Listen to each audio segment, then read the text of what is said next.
Let's talk about shutter speeds. Hi there, my name is Peter Forsgård and I am a professional photographer from Helsinki, Finland. And before we start talking about the shutter speeds, please consider subscribing to my channel and hit that bell so you get notified when there is a new video online. My channel is all about you getting to be a better photographer and of course about Olympus gear, and this time about shutter and shutter speeds. And before we get into the shutter speeds, let's talk first about the shutter itself. There are two types of shutters. You have the focal plane shutter and then you have a leaf shutter. The most common is the focal plane shutter. But let's first talk about leaf shutter, which is also called a central shutter. And I will show you a camera that has a central shutter. This beast is my camera that I bought in 1994. When I started as a freelance photographer. I had been working 5 years for someone else and I got this Mamiya RB64 used because, you know, that's the only thing I could afford, and this had a couple of really good advantages over many other cameras. First of all, it had the rotating back so you could do portrait mode and vertical mode with this, which is actually, you can take this off and put another one here. And then what it had, very good close-up capabilities with the focusing, which was done with the knob here. And what makes the central shutter interesting is that the shutter is in the lens. The shutter speed is set from the lens, and then it's actually in front of the aperture ring, which is kind of interesting. And the advantages of a leaf shutter is that there is no flash sync. You can use flash with any shutter speed. And that's a good advantage. Of course, the disadvantage is that every lens had to have a shutter, which makes the lenses, of course, a bit more expensive. But then if the shutter broke in your lens, you just switch the lens and you have a new shutter in your camera. So like I had several different lenses for this. And then the second thing is that the leaf shutter, the central shutter, is totally silent, even though the mirror on this made a horrible noise, so it's not a big deal on a camera like this. And then one disadvantage is also that the fastest shutter speeds were limited because of the way of the shutter works. And this one has 1/400th of a second, which is very slow when we compare it to modern focal plane mirrorless cameras, which can reach all the way up to 32 thousandths of a second. Of course, well, then they use the electronic shutter, but we'll talk also about that a bit later. But let's continue to talk about focal plane shutter, which is the normal or the most used shutter at the moment in cameras. Your Olympus most likely have a focal plane shutter, and it's just a couple of curtains in front of the sensor that moves away for a certain period of time and closes when the exposure is done. Yeah, that's the simple explanation. And then also modern mirrorless cameras have so-called electronic shutter, which is a bit different. There are no curtains used when you use an electronic shutter. It's only that the sensor is kind of like activated by electricity, and the shutter speed is the amount of time that the sensor is activated. And most electronic shutters are so-called rolling shutters, where actually the electricity is not, or the pixels are not on at the same time. There's a kind of like line of pixels that goes from up and down or from top to bottom. And that gives the name rolling shutter because the image is actually exposed at a different time on a different parts of the sensor. So the top part, if it moves this way, the top part is exposed a bit earlier than the bottom part, and that makes some moving object a bit skewed because of the different time that the motion or the subject is exposed. There are also so-called global shutters where the pixels are illuminated or turned on at the same time, but those are usually used in industrial cameras. I don't think there are any cameras for photography that use a global shutter. Some movie cameras, I think, are. But there's one interesting concept about global shutter, if that's going to be reality someday in cameras, is that technically you could turn on the pixels on different time, and also some pixels might expose a bit longer than others. In practice, you could get rid of the problem of dynamic range altogether. So they kind of like HDR shutter, the global shutter. So you could expose the darker sides a bit longer than the brighter side to get more detail in the dark. And that would be totally interesting. But of course, there is still the problem of moving subject. How is that done with a global shutter? I don't know. But I don't know when global shutters are reality in cameras. Maybe someday. And then let's talk about shutter speeds.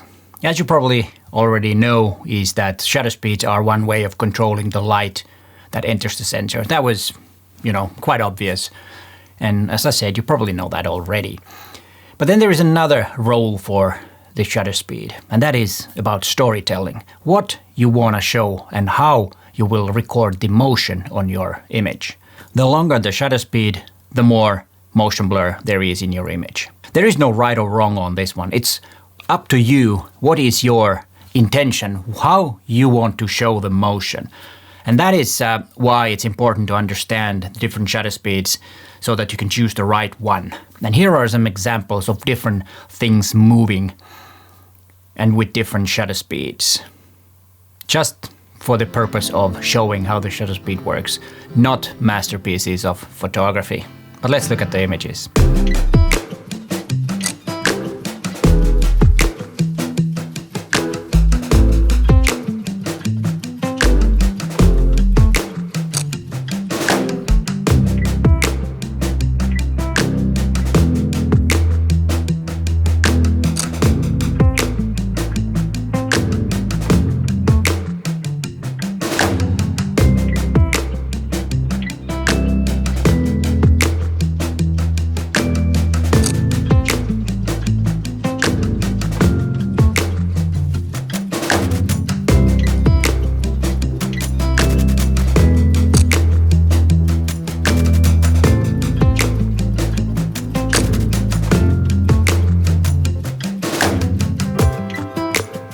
As you saw from the images, it is surprisingly fast shutter speeds that you need to freeze the motion.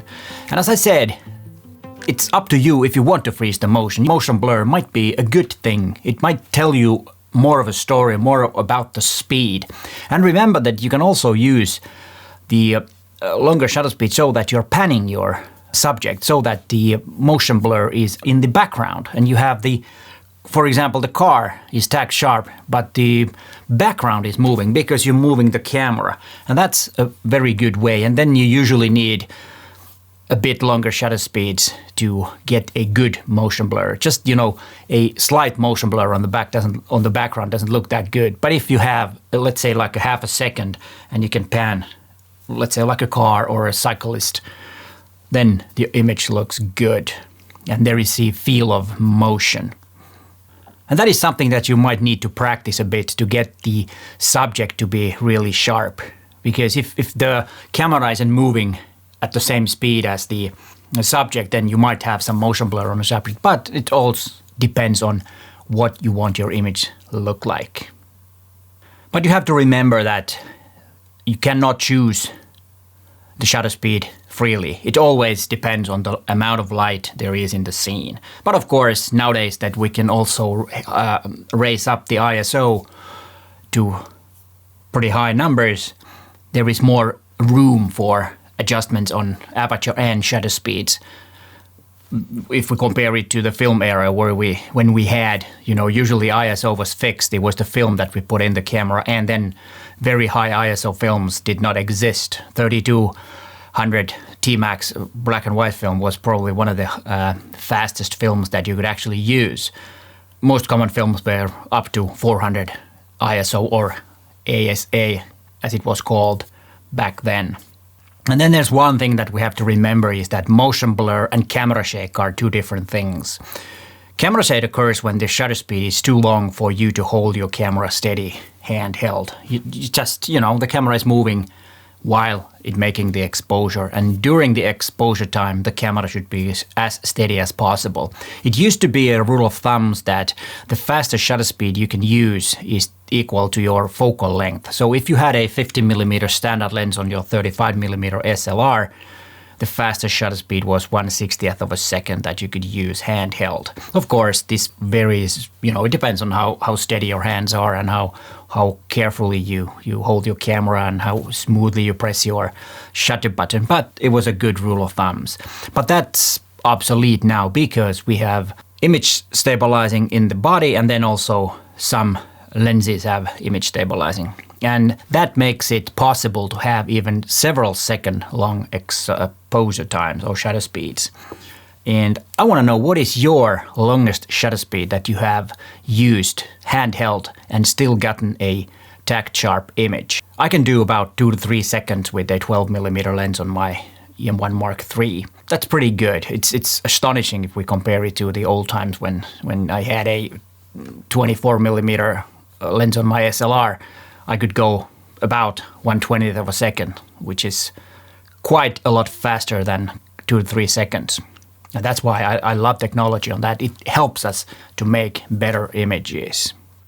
And to conclude this video about shutter speeds is that it needs to be practiced if you want to master panning, for example. And then, of course, it is a good thing to make test shots of different moving subjects and see what shutter speeds will freeze the motion and how a longer shutter speed will look if there is a moving subject. And the different shutter speeds can have a bit of a different effect on or the way the motion looks or the speed looks in your image. So that is something that you could practice. Just go out and shoot if you have the possibility to go out to a place where there are different speeds of moving things or things that are moving with a different speed.